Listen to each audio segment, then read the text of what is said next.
Hello, welcome back to Garrison Talks. As always, it's Adam being your host here, and I'm here with Tyler, who's been a hot minute since you've been on the show, isn't it? Yeah, it's probably been 6 months, maybe.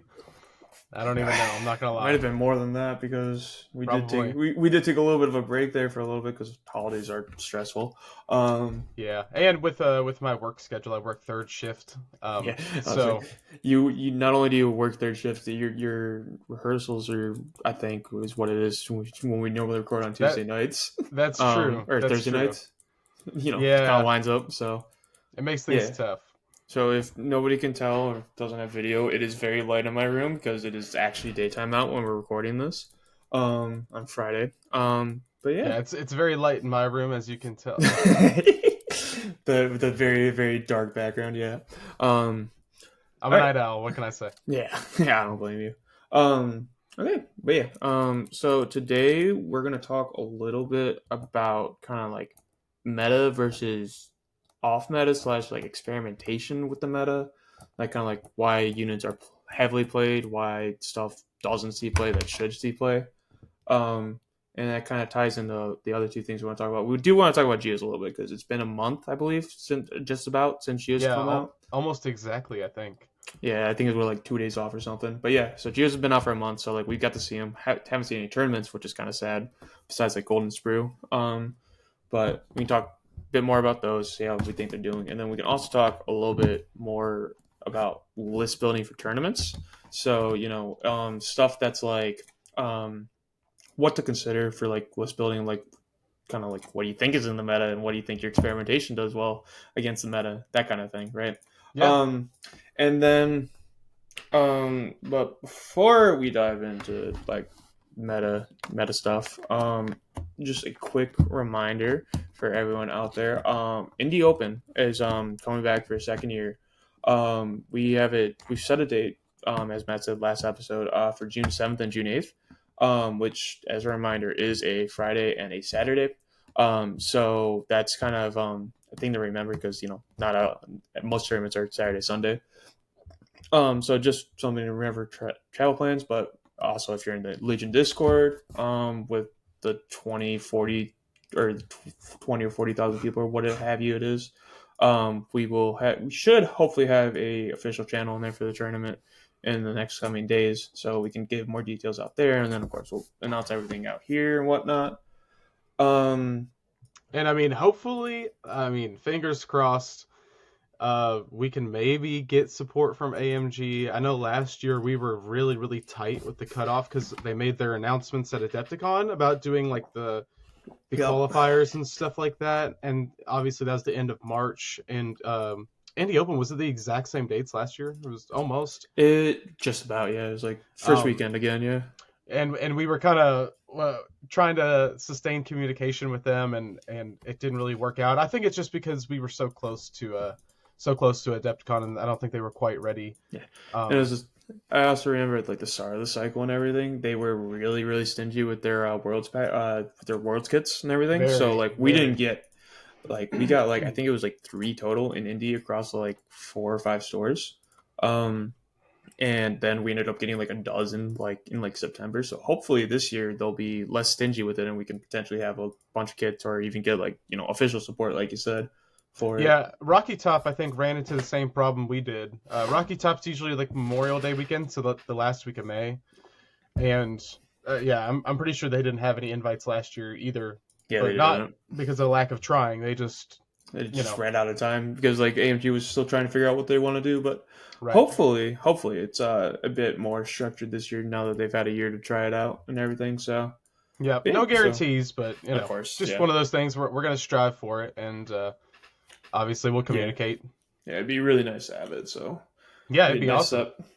But yeah, and of course we're also shooting for like I think we're up until like 80 people. I can't confirm that this year, but like we're trying to get a bigger venue as well.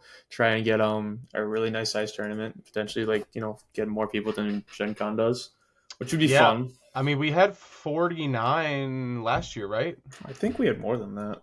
Um, Um, I don't know. I think it was just under 50. I could be wrong, but yeah, I Ooh, that's have a funny. very strong feeling No, we're gonna rope in more people this year. yeah. Um, yeah, no, you were right. It was 49, but I think we had like 52 signed up at first. Yeah, of course, there's gonna be a couple of drops, I think, But I mean, like it was for any also event. I was really happy because like it was. I remember now it was like we had like the least drops out of like any tournament I've seen in a while, Yeah. which always felt good. But anyway, yeah. So just keep your eyes out for details about all that stuff. Hopefully, you guys can all make it out. But yeah. So I think let's dive into meta versus off meta versus experimenting versus just playing something stupid. So I think the first thing to define, just kind of like to set a basis for it, is what is like the definition of meta in your eyes? Well, I mean, isn't Besides, I was like, besides the acronym being most effective tactic available, like well, you do have to kind of take that acronym though, like into account. you You do, have but like like, what do you think is going to be the most effective list or unit or whatever um, for pretty much any scenario? I think that there's a bunch of ways to look at things, but when we're talking meta specifically, um, I think that it's just the most consistent, the most grains and raisin like thing you can find that's just going to give you very, very consistent results every single time you play it. Because in a dice game, like consistency is kind it's of hard key. to come Yeah, by. it's kind of key. You try and Yeah, cancel out as many variables as you can. right. And most of the meta lists do that very, very well.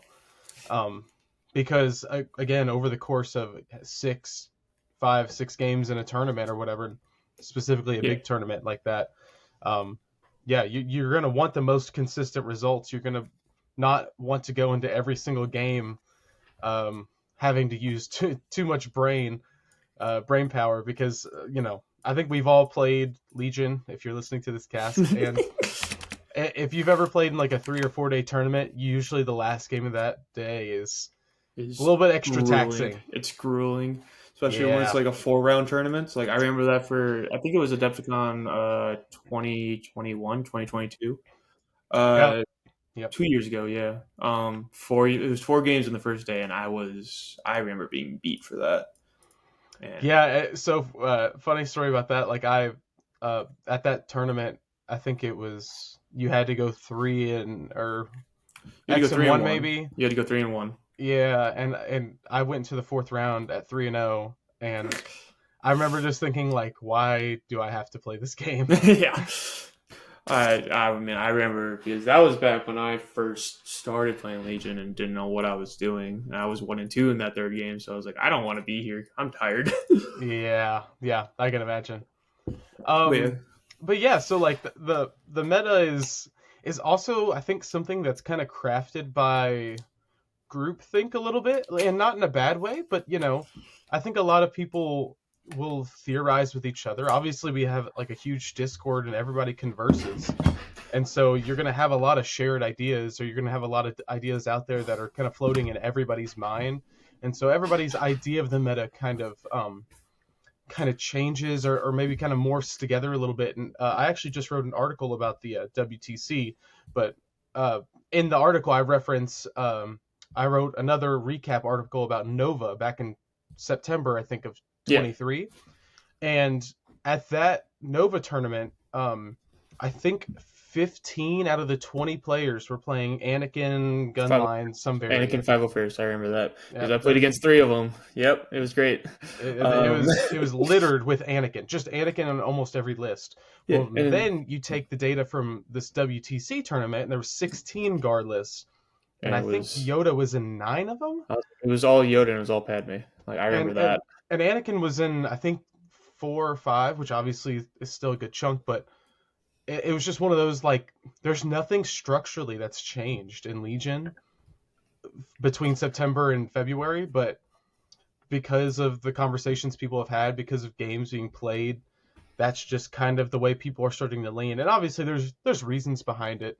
Um, But Yeah, that's an interesting example in my opinion. yeah, because it's like I mean, it's like we also see it.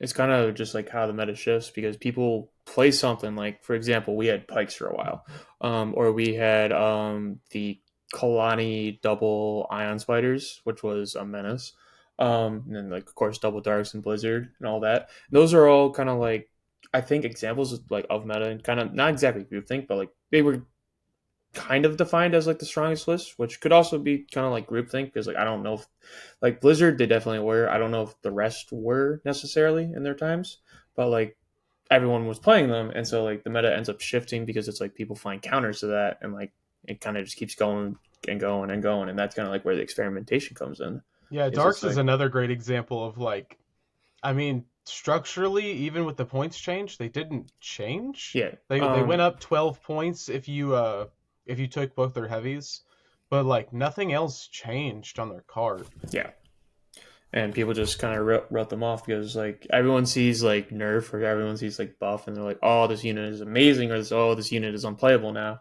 and it just kind of it's just the cycle legion at this point. Yeah, yeah. Well, and I think it also at the meta at the time when they came out was also very different. I think armor was not nearly as prevalent, and a lot of people would kind Yeah, of trust their list without any sort of anti-armor skew or anti-armor or anything really. And they would basically just go into a match saying, if I play armor, I'm going to ignore it. Well, you you can't do can't that against ignore, darks. yeah. I mean, activating twice a turn, like they're going to steamroll you if you just ignore them. Yeah, and they're not like normal armor because they play every objective because we needed a trooper unit with full armor. Yeah. Yeah, They're but still fun though. I think now they're in a good spot, but I agree. Yeah, those are a couple of good examples though of just nothing structurally has really changed. It's just been kind of the way that the Legion community has moved towards.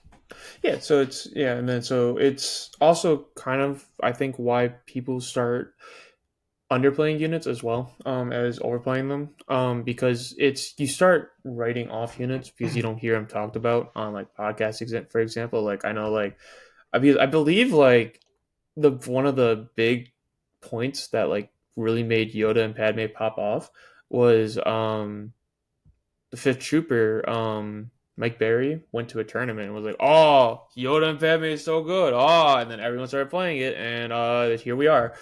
Um, Yeah. Yep. Yep. I yeah, mean, um, I totally had a thought and I just completely lost my train of thought. yeah, I was like thinking three steps ahead. But no, I mean, 501st. Everybody didn't like 501st. Everybody hates that freaking 2 pip/1 pip because it says within instead of at. yeah, Like, you know, but it's really good. Like, yeah. who knew taking a bunch of full units with sharpshooter and pierce and they're backed by surge tokens and like and all these things is Mm. actually really good. Anakin generation and all that too. Yeah, it's Yeah. kind of yeah. Oh, and Um, my train of thought was Han Solo is the perfect example of this. I think he got his point change and his like he got steady and stuff, but like nobody still wanted to play him. They're like like gunslinger. He's gonna kill 2 models a turn, like whatever, because obviously you're shooting into heavy cover most of the time, whatever. Well, now you see him in like every single Ewok list. I think you see him sprinkled into a lot of just general Rebel lists because people just kind of started playing with him more and were like, oh, wait, he's actually pretty dang good. Like, his cards are still amazing. oh, it's also Ewoks are also a really fun angle of it too because it's like the Ewoks you see like competitively and everything are the 14 act Ewoks with Operative Chewie and Han with like esteemed leader with 3PO for all of that. But like you don't see the 12 act with the ATSC Chewie, which I think personally is comparable, if not better, than the Ewok version in certain matchups. Like I think it would do better in this in the current Clone Ball meta, personally. Like Ewoks are already kind of winning that matchup, but it's like also I think you have a better time versus it and into other things. Especially Well, if people start running like Dark Troopers again, which kind of seems the way it might be going. yeah, I don't know. I mean, it just really. I don't know. I think the ATSD is kind of it's an interesting play. Like to play Ewoks in general, you have to have a certain mindset. You have to have this mindset going in like I'm gonna attack like 8 times this game, and I'm gonna feel good about it. Um, I'm just gonna absolutely demolish you on objectives. And like the See, Chewie ATSD, most people go in and are like, yeah, like I'm just gonna shoot turn one. Like it's a really good gun. It's like, but then it just gets killed, and then you lost a quarter of your army. so I'm gonna call you out on this really quick because it's actually like really funny because like this is kind of another thing is telling how why something is meta and like how something works because Ewok list like that 14 active Ewok list is extremely killy actually like Tiza, TZA, I don't know how to Mm-hmm. actually pronounce it. Yeah. The French guy, the So French that won, yeah, that won the French World Open qualifier and brought it to like WTC and all that. He was saying that like he averaged like 500 kill points a game if he didn't make his opponent concede. So it's like you, yeah, you play objectives well, but like there's just so much meat there and so much like just dice that you have that it ends up being a killy list, yeah, which is that's fair. Yeah. I was like, it's also kind of like why it's like why net listing is bad, kind of in general, and not understanding what you're doing with the list. Um, because it's like a lot of people will pull these lists for like double darks, for blizzard, for pikes, and not understand how they work. And that's how you end up getting like semi balanced win rates, like stuff that's not like excessive, because it's there's a lot of people that haven't played it and don't understand why it's being played that just pick it up because like, oh, it's doing well, let me play it. So if you don't understand why the list is good, you're not going to have success with it. That's true. Yeah. Which is kind of where like experimentation with it comes in because like you can put your own swing on it, make it your own, kind of like fit your playstyle better, or you can adapt your playstyle to play it better and like play it like properly or like why it's doing well. But like it's vital to understand why a list is doing well, like when it's in the meta. Yeah. Yeah. No, Because that's really fair. Um. Yeah. I mean, yeah. I think there's a lot of lists out there that really need reps. Like Ewoks is not easy to play, and I think that Za is a great example of somebody who like is playing a list super optimally because he's got so many good reps with it, and he's playing it that way because a lot of other people might be playing more conservative with 14 act Ewoks or whatever, and then you play him and he's like coming right at your face, and you then realize, oh, I finished all my activations and he's still got 5 activations after me, and he's just charging right Yeah, on my he's face. can't stop Like it all. this, yeah, like I can't do anything about this. It's 40k esque, if you will. Yeah, yeah. And in that sense, when you can just go with like 4 or 5 units uninterrupted. Um, but yeah, I think yeah, no, you make some good points there. Yeah. And it's like I was like the other thing is like kind of like meta chasers versus knowing your list. Just kind of like again where experimentation and reps comes in. The example I always think of for this is League of Legends because I am an avid League player because I am still young enough to have been. It was my heyday game, so you know like we're kind of still addicted, so you know it works out. You can see like there's different champions of the game of course that like have different win rates and everything. You can see like the vast difference between like these high skill expression characters um with like players that have like 1 to 5 games on them and players that have like 100 plus games on them, which is 100 plus isn't reasonable for Legion because you know our games take 3 hours and you got to go find someone and play it in person most times and whatnot, whereas League games would be like 30-35 minutes and you're sitting at your computer doing whatever. So like yeah, 100 plus reps not reasonable, but like it's you can still see that phenomenon a little bit with like these skill expressive lists, like for example with and then like with Mike Berry with 501st. It's reps are really important is what I'm trying to say. And So to pivot this yeah conversation in a kind of similar direction, but where should we be getting our reps? I think that's kind of an important conversation. That's also true. Because a lot of people will take, some sort of more experimental list. And we kind of have to be careful using the word experimental because people will start thinking we're talking about experimental Experimental droids. droids, yeah. Um, but where are we taking our test lists, or like, we just want to try something out sort of lists? Like, um, I know there's kind of a fine balance. Some communities have, weekly meetups, but people might think they're a little more casual. But then the tournaments, it's like, well, I might want to do well at a tournament, but I don't want to bring something I'm just testing out. What do you think the balance um, there should be? I think it's partially comes down to agreement with like your local group, because it's like you can kind of like talk to whoever you're playing, be like, hey, like I want to try out, I want to bring something that I think is going to be competitive, and like I want to see how it would do, like if I want to bring it to a tournament or not. Whereas like your opponent just wants to play for fun. So, but like it's also, I don't necessarily think it matters per se if you're trying something out. Like if you're bringing like a meta list, and like like something that's tried and true, something that's proven, i.e., like Double Darks, Blizzard, Yoda Balls, that kind of thing. You don't really need to bring that to like a casual play day or like just like a weekly get together, kind of like what we do in indie, because it's like it's good, that it will perform. If it's something really weird, or like something not, I say really weird, but like it's not really weird for me in that like I'm bringing like Boba and R2 with the bus and a land speeder and like triple saboteurs and that kind of thing. That's kind of more a thing that's like fine to like bring to like both a casual and a weekly kind of get together thing. I think because it's like you don't know if it's good unless you like do know it's good. And you're still just kind of get reps with it. But like, um, if you're just trying out a list, I think it's fine to bring it wherever. Um, there's also like you can also like establish like times for like I want to say I want to prep for a tournament.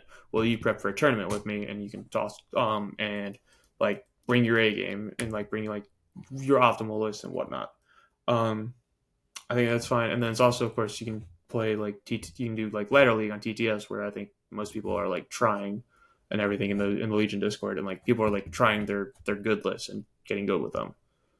Um, Yeah, yeah, I'm kind of fighting this battle now actually because um, I kind of think I know what I want to play at Worlds, but I also have an option to add some Geonosians in my list. And I really want to just play it just to see. I've played the first iteration of my list. It's like a CIS, not CSI, CIS double bounty. I With mean, Cad and Bosk. I don't count Ventress as a bounty hunter. Um, but I'm thinking about switching out Cad Bane for two Geonosians because it's almost an even trade, and I think it's kind of nasty. But at the same time, it's like I really need to. I just need to play it, but some of my locals are kind of like, "Oh, Tyler, like don't bring your worlds list and whoop up on yeah, us locals." And it's like, well, I got to play it somehow. I only got so much time in the world, and I think we're uh almost a month away from I worlds. think we are 4 weeks away, 5 weeks away. Yeah, yeah, 5 weeks away exactly. Yep. So you have 5 weeks to figure it out. 35 days. Yeah. But yeah, no, Which it's which like isn't a small amount of time, but like it's one of those, how many games in a week can I actually play? yeah, Um, like realistically, it's like what 10 to 15 if you're really trying to get games and all that. right, right, and like I played my presumed worlds list at the WTC, and it's like I got to play 6 games in 2 days, and that is like super telling to find like little holes or flaws or whatever in your list or things you might just want to switch up. But I mean, I don't even know if I'll be able to play 6 games in 5 weeks. Yeah, yeah. No, I mean, like that's why I'm excited to go to like Cherokee, because like I'm bringing what I'm thinking for Worlds to that. So I'll have my 6 games in 2 days there. Um, but yeah, it's like I also think like yeah, you're a much better example I think of like the casual versus competitive play kind of thing, because it's like around here in Indy, our Friday nights, the games we play usually like when we're in Brian's basement. Um, generally we all understand that like hey, like we're here to like really like beat up on each other, and figure out our lists and whatnot. Yeah, Whereas like there's still like players that want to play more casually, like at our local game store.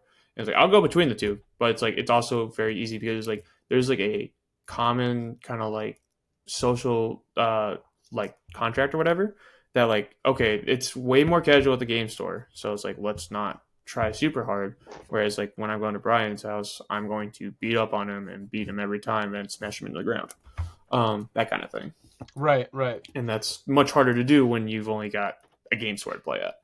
Yeah, exactly. Yeah, I don't know. I guess TTS is an option if I ever needed it to reach out to more community members, but like I almost don't even count TTS games as worthy of being evaluated. TTS The games are a whole other conversation. Yeah. the people just play vastly different on TTS than what they do in real life, and I feel like I play pretty consistent because I'm always measuring and I'm always aware of range bands and stuff. But I'll play people on TTS and it's like they're almost like playing 4D chess with all these range bands and all these stupid color bands, and then I see them in real life and I don't see them pull out their range stick once, and it's like, okay, Yeah. well, Yeah. so So it's I don't know. Maybe that means it's going to be a better test because people will be more diligent to measure and do things in TTS and not make like mistakes like that. But I don't know. like you also lose the human error in TTS though, so it's like a lot of True. things change. So it's like That's kind of yeah, wild. absolutely true. So I've been having this thought, and it's kind of related to our conversation. So we've been talking about the meta, and what we think the meta is, and I think understanding what the meta is a really really great thing to do before going to a tournament. Um, I don't know if counter meta is the right word, but how important do you think that counter meta is when going into a tournament setting specifically? And the reason I say it like that is um, there are lists out there that if you played them 10 or 15 times, I could come up with something. I think Ewoks is actually kind of an example of this. Um, if you played it 10 or 15 times, you would start finding the holes or the chinks in the armor, and you would start realizing how to play against it and whatnot. But in a tournament setting, if somebody brings something that's kind of wild and you got one shot to beat it, and Brian Bear is the best player I've ever seen do this. He will bring something that is just an absolute puzzle, and you have no idea what to do with it, and you have one chance to beat it in a tournament setting. And that's part of his super success. Like Probably. he's played his Zombie Lorians Yeah, last year, it's part of his charm. Yeah. and he just played. He's got like a double bust Luke list that he's been rolling with recently. That he went 6-0 at WTC with, beating some of the best players in the world. It's one of those like, how important do you think that conversation is to have with yourself? I think the most important part is definitely like if you're looking at like tournament results and everything, like we can go back, we can look at Nova, we can look at like LVO, we can look at Cherokee in the past, um, those kind of tournaments, and it's important to recognize what everyone kind of like thinks is like the optimal list at the time. So like darks, Yoda balls, and everything. Um, and I personally like to plan a counter for those specific lists. Say like I can go into a game versus this list, and be very comfortable with like 75% win rate. Probably not that high, but like I can say like I on paper I will smoke show this list every single time. Because those are the lists that that you're probably going to play like half of your games against. If it's like like a series tournament. Outside of that, I like to just make kind of like a general plan for like everything that's possible in the game, but like not necessarily skewed directly for it. Like okay, so as personally like as a player, every single freaking tournament I've gone to, since Tempest Force has come out, I've played against Tempest Force at least once. It is very annoying because it's like there's one or two Tempest at the tournament, and I just so happen to pull it every single time. So I've made a personal pivot saying, okay, I'm just gonna run a land speeder in my rebel list with an ion gun and the rocket gunner, and just delete an ATSD or another armor piece in round one. And if I don't actually kill it, it can't do anything in that first round. So like that's like a personal pivot I've made. But like that's kind of like what an extreme example, more or less, because like you can also like just have a plan for going against Tempest. You say, I know that I want to play X, Y, and Z against them. I know I can't lose A, B, and C units. I need to take out their like what their units are. Um, but I also don't think you need to potentially like skew your list for it, if, in a sense. But like likewise, you can also do that for like Empire gun lines, CIS gun lines, objective skews, double buzz Black Suns, that kind of thing. It's kind of more about recognizing what is like been strong in the past and what is still strong in the game, that you think other people are bringing to counter the current meta and Yeah. countering it yourself. That's always my favorite thing is like you got to find the thing that like will win worlds and like will win Cherokee and everything is the counter to the clone balls that also counters all the other things coming to counter the clone balls, which is a whole mess. But like Right. it's like really 4D chess. So it's like you don't have to go that far. It's just like having a plan is basically the number one thing. Is what I'm trying to say. A very Yeah. long-winded way of saying that. Yeah. Yeah. There's, there's always going to be matchups out there that you don't really think about, I think, going into a tournament that could get placed in front of you. And then you kind of have like a light bulb moment of like, oh crap, like this actually might not be as Yeah. easy as I thought it was going to be. Um, but yeah, just generally look. I sometimes do this because I'm a nerd, but like I sometimes just like go through like the roster of like units and characters and stuff for each faction, and I'm just like kind of peeking through like if I played my presumed worlds list, like would I don't know Lando give me an issue? Like what could he do? Like oh would all in maybe present some problems or like just little things like that. Yeah, I don't know. I think the other thing that I didn't say was it's the more important part is probably to understand what your list wants to do and have a plan for your list, no matter the matchup. Have like a general game plan, which kind of goes back into like what Matt and I were talking about last episode. But it's like you need to understand what your list wants to do and how it does it, and like for like those weird matchups like double bust op Luke or like Ewoks or something that you haven't necessarily prepared for. You have to understand. You want to think about how you need to pivot your overall game plan to go against them. Um, Yeah. because it's like, for example, like double buzz Black Sun is extremely aggressive. They will get in your face turn one, you turn two at the latest, and they will throw 12 dice at you and delete a unit. You kind of have to think about, okay, how do I pivot and protect this, like prevent as much damage as possible, that kind of thing. Whereas like versus like clone balls, you're like, okay, how do I kill a unit, that kind of thing. Um, Yeah, yeah. Well, Double Blast Black Sun is actually a really good example because I played a game with my Presumed Worlds list at WTC against it was a triple swoops double medic bus specifically, Black Suns in the bus, and then he had a couple pikes, and I thought I had a very very sound roadmap for how to go through with the matchup. I had Bosk, so I played lying in wait turn one. I had some Magna rockets. I chipped away at his bus. I put 4 wounds on it, and the whole game plan is before the Black Sun can get out of the bus, I just nuke the kill the bus, bus. leave the Black Sun sitting outside, and then I had an extra Magna squad that could move and Cad Bane and stuff that could just pick apart that Black Sun squad. And it's like, all right, easy peasy, right? Got the bus down to 4 wounds. He saves 4 or 5 on the lying in Yeah. wait. Uh, And so I immediately then he moves his bus up. Black Suns get out. One shot of Magna Squad. So I'm sitting there after the game just telling myself, I didn't do anything wrong, right? Like I went through my game plan. I did it. He lucked out on that lying in wait shot. The bus lived. Like whatever. It happens.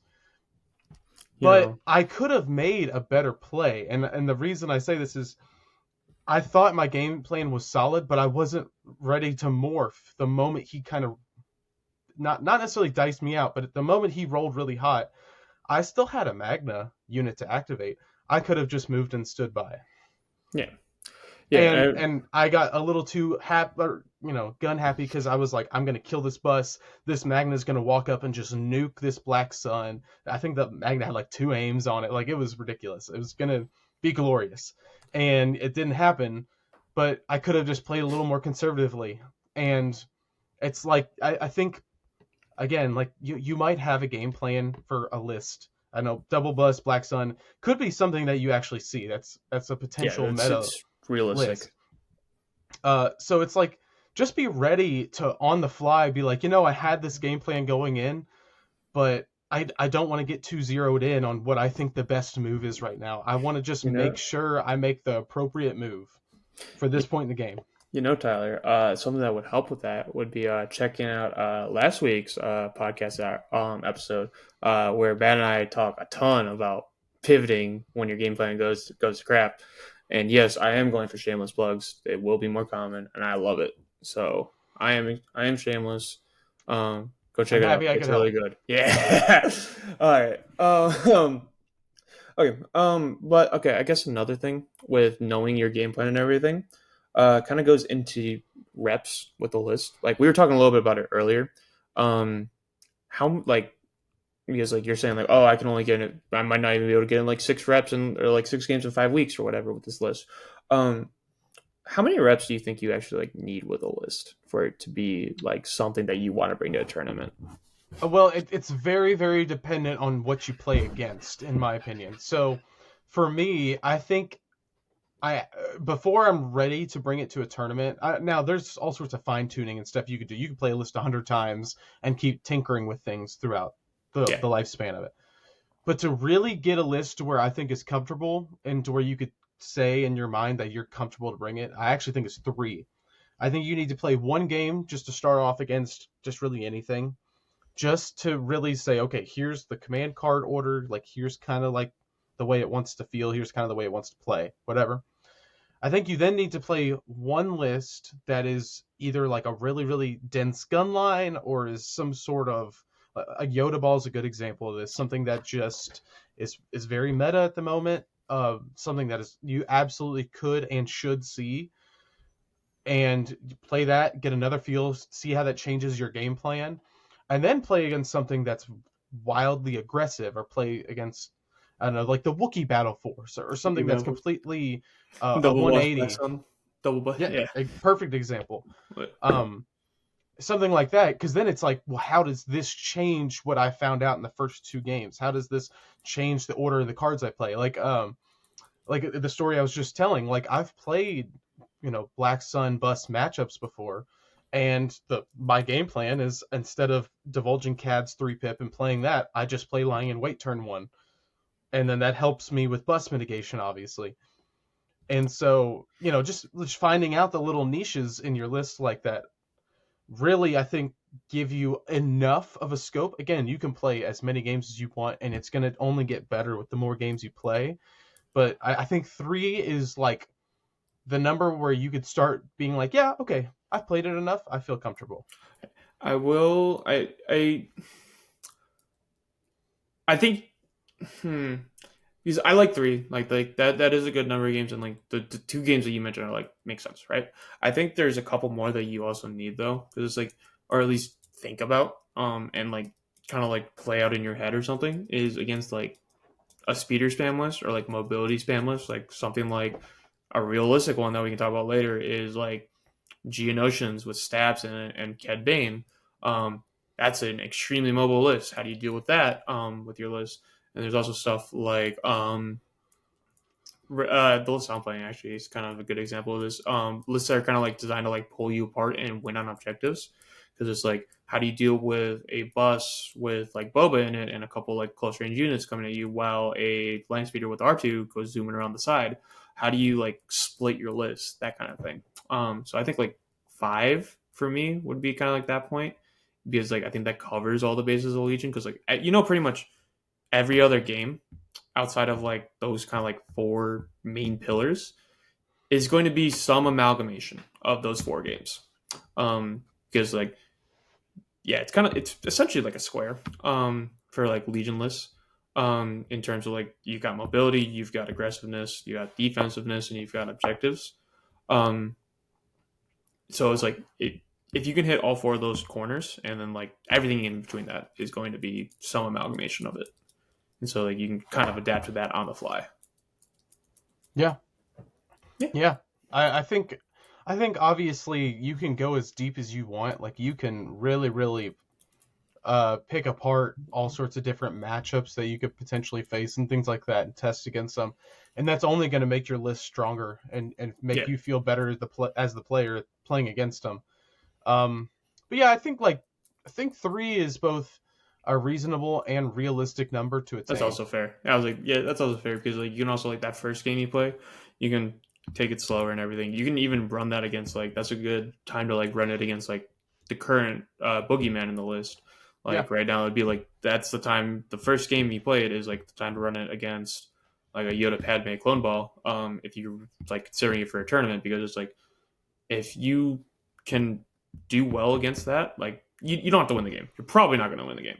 Um, but like if you can do well and like see the plan for it and like how you would win that game, off of what mistakes you make, um, that's probably like the best starting point you've got. And then of course you get your other matchups like you were saying, for like against dense versus aggressive, that kind of thing.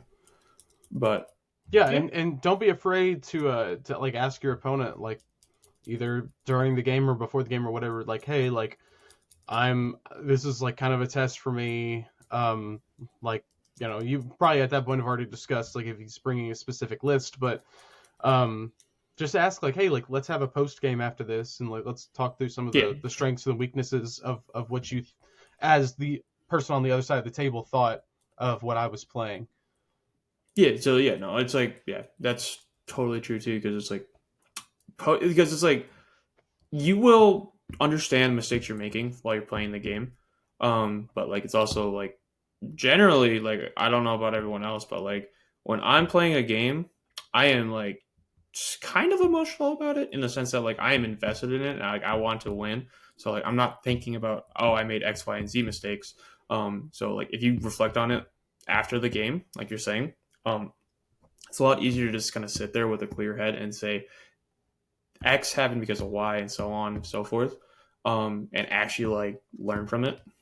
So yeah, no, Yeah, like yeah, actually like post game is really important actually. and sometimes I know this might not work for everybody. I think it's actually also okay to ignore some dice rolls in a game, and what I mean by that is I had a good example. It wasn't a test game, but it was at a tournament, and I was playing my uh, CAD boss, double bounty list, and I played against Maul Quad Mandos for Shadow Collective, Chris. and I was blue player, so he forced recover the supplies, which I think in 90% of my matchups I feel great against, maybe even 95, because of Cad Bane I can put his token on the middle, whatever. Grab the box and run. But Maul is specifically Shadow Collective Maul is the only example where like he can run up, grab the box, and then immediately play one pip and get out, and Just there's leave. nothing I can do about it. And so I was like, oh crap, like and again this is in a tournament setting. Uh, Long story short, his Maul took a couple wounds, and Cad, with Maul sitting on the center box, rolled 4 for 4 and bountied Maul, and he blanked out his defense roll. And if that were a test game, I would have been like, dude, like take a wound or two. We're not going to end it that way Yeah. because I can't plan. Like, how is that helping me, the player, in a adverse situation? To just basically be like, yeah, like that's exactly how it's going to play out in real life if we do this Yeah, again. I'm just Like, gonna dice you off the absolutely table not. every time, every time, no question about it. Don't check Exactly. my dice. Please don't check my dice. It's okay. Yeah, No. it's just Yeah. something like that you can't plan for, nor should you plan for that. Now, again, it happened, and I was super happy it happened. And like, again, it's a dice game. Like, it's gonna happen. You got to put yourself in those sort of situations to where dice can help you. Um, but yeah, like in a test game environment, I 100% would have been like, we're not ending it that way. Yeah, that's fair. And it's like, yeah, it's like that's the other thing that I wasn't thinking about at all because like it's something that I don't think about when I'm trying out a new list. Um, don't take any don't be discouraged or encouraged for a list based off of dice rolls. Like for example, like my first game I was playing with the list I'm trying to think bring to Worlds. Because like I love Sabs and I'm bringing Sabs to Worlds because it's a fucking blast and no one's gonna know how to play against them. Um, I was playing against a friend, Minor Tom, on the Discord. Um, I had one saboteur unit. Um, he was sorry for context. He was playing a Empire list with both Inquisitors, and Flamer Snows and a bunch of Black Sun. Um, Damn.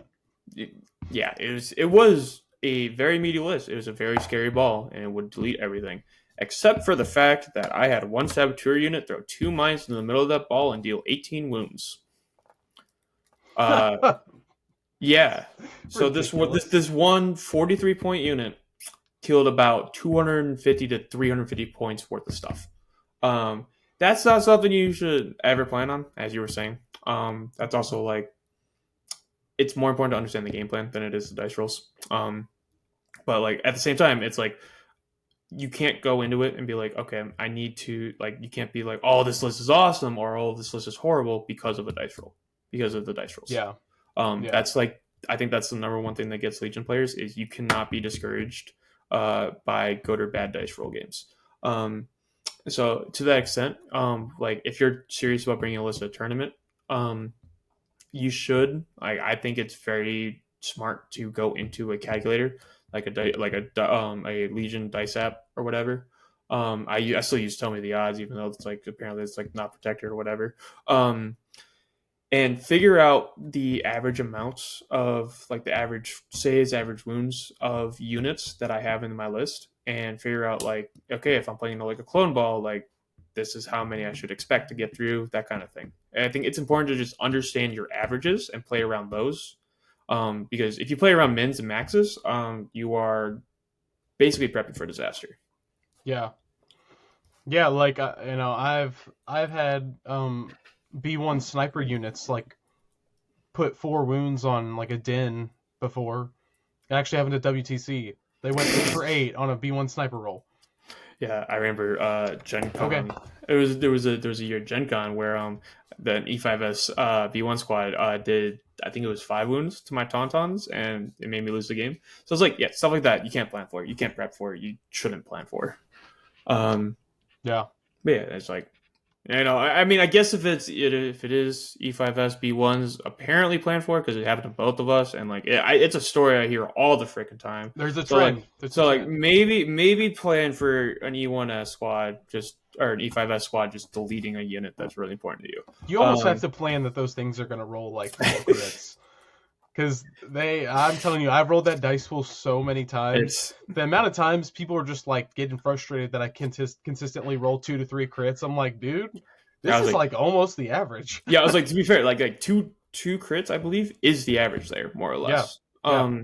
Maybe a little bit less because like math, but because it's like you only get the one crit on the one face with the surge, but like it's Yeah. weird, but like it's basically two crits, and like that's kind of like the important thing to understand. Like, and then it's like for rebel veterans with the potato cannon, like you can understand that that's 2 crits if you've got a name on the unit, which isn't unreasonable. Yeah. It's stuff like that. It's like you don't think about it, but like it's important to understand what your averages are. Right. Right. Um, Yeah. What do you want to talk about next? We I was can. like, I think I think kind of we're beating. We've exhausted our meta versus experimentation topic a little bit, but like I'd agree. I think it's kind of relating to it still is Geos, as we said at the start, have been out for a month, and I think personally, I think they're really really good. I have yet to be um, disappointed or discouraged by a Geo's performance, whether it was against me or when I was playing them.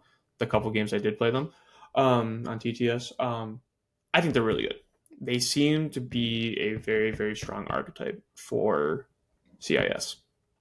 Yeah. I mean, we've had them for a month now. Like, I think there's probably a decent enough sample size that everybody's gotten a chance to meet, either play against them or with them, at least once, maybe twice or more. There hasn't really been a tournament with them except the Golden Sprue thing, um, Which, to be fair, they did have which a was decent a couple showing of weeks at. ago. Yeah, yeah. I think Evan Bulris played him, and I think he got third. You said maybe. He finished third. He went 4-1. Yeah, if I remember correctly. I And he think. was. It was like he's not even playing a optimized version of it. I think. Yeah, I mean he had Sun Fac in there. I think so.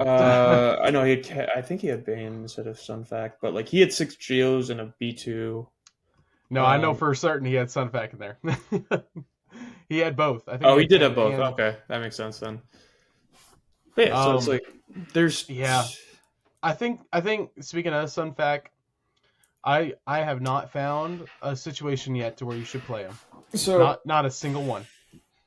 there was a discussion going on about this in the Discord recently that I actually kind of got behind. Recover the supplies is kind of like the head you bring him for, but I don't know if it's enough because it's like you can also bring Bane and do the same thing.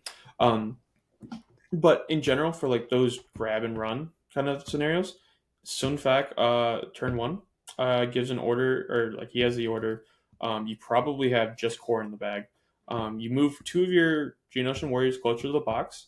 One of them is able to jump to the box, grab it, and then run away. And then if it dies, you got a second one right there to grab it and run. And then like you can just daisy chain it back if they somehow die. But like it's also like just it's probably the most powerful use of the card. I don't know how See, much I wouldn't to like. to I me don't. that just feels like win harder. Like Yeah, I I feel was like like that's. I was like I think that is the main argument against it. I think you're right. it's like okay, you're already amazing at recover. You just want to be more amazinger. Like I don't know. It's like a Geonosian by itself can triple move on a box or double move claim, and then the next turn double move. Like that is almost better than any unit in the game. That's as good as Maul, except the Geonosian unit's like 60 or 70 points. And Yeah, yeah. at that point, if you have a unit that can claim a middle box and double move, they have made up their points tenfold. Because I that agree. puts you in such a strong position. Because 2 moves is effectively a range 2 band, and like at that point, it's probably almost in your deployment zone. And Just it's about yeah. yeah, and a unit can just do that by themselves. Um, and so for that reason, I would Yeah, never take Sunfac. I was like Just don't do it. I really like on paper he's cool and everything, but like that's like So, the only use I can think of for it, and that's so not great. yeah, somebody asked me what point value would you take Sunfac at, and like at first I Let was like, me okay, 80. No, not 80. And then I was like, okay, 75. let me pull up his I card was really like, quick. well, at 75 points, he's still more expensive than a 6-man Geonosian with a pike. I probably wouldn't do that. I'd probably just take the Geonosian unit. 70 points? Like now we're starting to creep in. Like I he's was like, almost like I would start looking at him at 70 points. yeah, but it's like it's also you're looking at him at 70 points because he's so freaking cheap that like Right. he's just an extra act at that point. Yeah, and I know I kind of hate that. Like Yeah, I think he'd be okay at 70 points. Like the best he could ever do is force 3 saves at range 3. And it's like, and that's yeah, okay, I mean, like I could just take a B1 unit that'll do almost the exact same thing and have like 2 or 3 effective more health.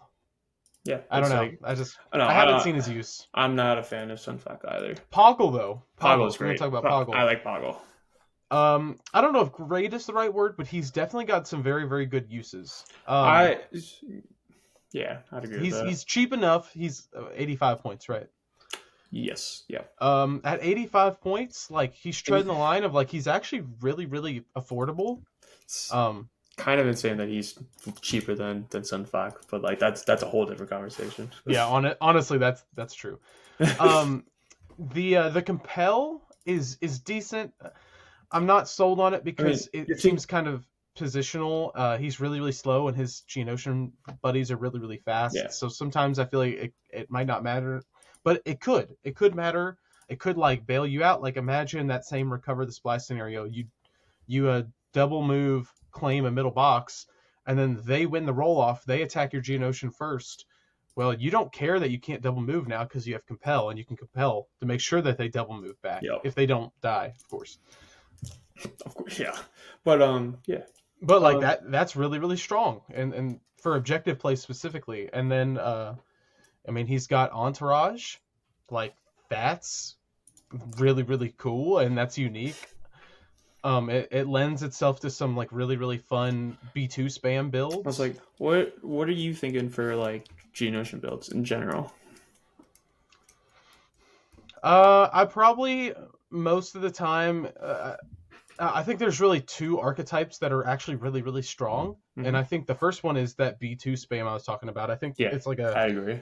iteration of either five B2s and two kitted out Geonosians, or maybe I'm not sure about six B2s, but I think five and two is a good spread. I was like, I've seen 5 and 2, I've seen 4 and 3. I have But a list that I made and I've played it actually a couple times. It's really really strong, and it's four B2 hats. So they have the HA and the T series. I got a fifth B2. It has the ACM, a Viper droid, and a comm relay, oh, which and that's the sounds one kind that of bounces weird. back to And Poggle. he bounces the order back to Poggle every time. I got two Geonosians with the Pikes and the six man, and then I've got two BX Commando snipers Yeah, because Poggle just also round it has up. override too. Oh yeah, yeah. I guess yeah, because then you're just aim shooting with them all the time. Yeah, makes sense Yeah, to me. yeah, and I've played against like some remnant lists with that, and like when your BXs can aim shoot every single time, like It's they kind of can just gross. pick apart a shore unit in 2 turns. Yeah, it's really they're scary. Um, but yeah, the other one that I was looking at was with the four B2s, right? But you have PK series on them as well, and you can Nice, yeah, bring or and then like you can do something like, oh, I can cut I can go like four B2s and then two Geo Warriors and then bring like two Magna squads um for 9x, and then you've got like 16 repairs technically in that list because of Poggle's 4 pip. yeah. That Bringing that four pip is really really great with I was like, B2s. I I think was like, that's why I think that's where the synergy really really is yeah, strongest. yeah, because like you're bringing back what 8 wounds worth, I guess, with the 4 pip, and then you've got another eight Ideally, wounds yes. repair. Yeah, and then you've got another 8 wounds repair from the B2s, and then Yeah. you've got Magdas in front, and then you've got B2s themselves. It's kind of gross. Um, The other list that I've tested them out, and it's actually my worlds list. So instead of running double bounty, I'm actually gonna try swapping out Cad Bane for two Geonosians with Pikes and the sixth guy. Because I think both of them are 142 points, and like my kitted out Cad Bane was 120 something. yeah, And for two units that both throw 12 dice potentially out of cover and that have like insane objective play, they're just as good at recover as Cad is, I would say. They're they're yeah, and yeah, I would say they kind of open up my battle deck a little bit because they're not super reliant on positioning relative to my droid ball. Like even Cad Bane, I'd have a comm relay on him, and he'd always have to be somewhere close by to be feeding his orders back off. Well, if I play Disarray, like okay, I'll stick a Geo in the corner, and it'll be an absolute nuisance that they can't get rid of because I'll just get them in a spot to where they fly up, shoot out of cover, and fly back down into safety. yeah. It's yeah. Yeah, I do like them as a splash, like you're saying. Um, Two is the most I think you could splash. I think ideally it could also just be one, depending on your list, because they do but obviously muck up the order yeah, I control. say like that's the most important part for me. Is so like you either splash them with two, like you're saying, or you just full commit to them. And I did actually think of a third build, and it is actually with either Pikes or Black Suns. That's another So interesting one. Yeah. it's a reverse order control. You're playing like every other faction now. You're not doing the droid special stuff, and you're basically ordering just the non-core units. So like one of the lists I built was Kalani, three kitted out pikes, three geos with the pikes. Yeah. It's a lot of pike saying. I'm like confusing myself, and triple staps. I was if you didn't mention it, I was gonna say stabs with geos. I think is like the other like one like really big thing, and it's the thing you can splash in all these lists too. Like Right. you can, um, But yeah, But yeah, that sounds gross. That sounds extremely gross, and it it has a lot of offensive output. Like mathematically, it is terrifying. and you're not no slouch on objectives either, and it's like the pikes are going to be pretty freaking tanky too. Yeah, So I think it you also know had like a 10 point bid. The version I that built. is gross. Yeah. But like I think those are the three main spots you're gonna see them either as just like a one of, Uh, or they're gonna be actually filling your core requirement in a scenario where like somebody's taking pikes or black suns, or you're just gonna see a B2 spam with probably a couple sprinkled in. I think those I are the three big ones. I do think that pikes or not pike spam geo spam with staps is potential, and like you throw like Bane in there too. I don't know if it works because like Bane loses his order control, right? Which Right. is the big problem for that list. But like in general, I think geos with staps for me personally, like as a rebels player, that's like all like live and die by the objective. I think it's probably like the best way to run them personally. Yeah, maybe. Um, just because it's akin, not it's not the same by any stretch of the imagination, but it's really akin to like pre-nerf Blizzard Force in that like you couldn't beat them on objectives. Like that was not an option in like a vast majority of scenarios. Yeah. Um, that is kind of how pikes and or not sorry geos and staps feels to me. Um, on paper at least. I don't know if that's true or not, but like that's what it feels like. Right.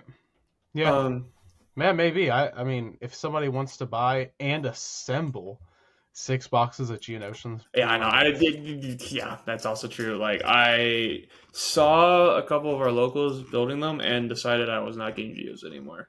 Those looked like pain. I got two, and that's probably all I'm gonna get. Yeah, I don't blame you. I love them though. Oh man, the models look so good. They do. I am a sucker for the good models because like if there's one thing AMG does right is it's their models. And they've shown Oh that yeah. time and again. Oh yeah, they're very dynamic. They're oddly posable. Like a lot more posable than I thought they would be, which is awesome. That's always fun because like I was looking at them because I was looking at when I was seeing pictures of them everywhere. I saw that everyone had like different like poses and builds with them, which was Hmm? mind blowing to me because it's like whenever you look at like any other Legion unit, it's always built the same way and it's like always the same pose and always like, which is like really happy. Like I hope that they continue to do that somehow. I don't know if they will, but like it would be really really cool if you get multi pose units like that. Yeah, I think they mentioned with like the reprints of stuff coming next year that they're gonna try to do like more head options That'd be and stuff like that. I think posability kind of gets a little iffy, but when everything's in hard plastic, I think we're gonna see a resurgence of like posing options more or less. that's really exciting to me. Okay, we have been rambling for 62 minutes now. Do you have anything else you want to say? Anything else you want to touch on before we close out here? I mean, I'm gonna be releasing a study guide for worlds is what I have it titled Uh, right now. That's prone to change, but I'm gonna write an article kind of breaking down some of the lists that you should expect to see and just other things at Worlds that you should expect if you're somebody who hasn't gone, or even if you are somebody who has gone. Things are not going to be quite the same this year. They're changing up the format quite a bit. that's a So whole different discussion. yeah, well, nevertheless, like you know, Hey, I'm yeah, I'm basically writing an article about that, and you should yeah. I check was it like, out. keep your eyes out for that. I'm probably gonna end up writing an article too. I've been lazy about it, but like it's okay. We're plugging at the end, I guess. But like, go check out our blog over at indianapolisgarrison.com and all that. Um, I think we're still there, yeah. No, we are. Okay. Yeah. Sorry, I had to check because it's been a hot minute because I am very bad at being disciplined about writing. I haven't been able to be on the pod. That's been my like only Yeah, source of connecting. I So feel like we're getting back into it, and like I feel like it's going to be good this time. Like because like I think we've actually got like we've learned from the last two stints that we've done of it, so it's like it's gonna be great because their attention charm. right, right. But anyway, we'll close out there. Thank you all for listening, and a little bit of life advice for you. No matter how nice the hand soap smells, don't leave the restroom smelling your fingers.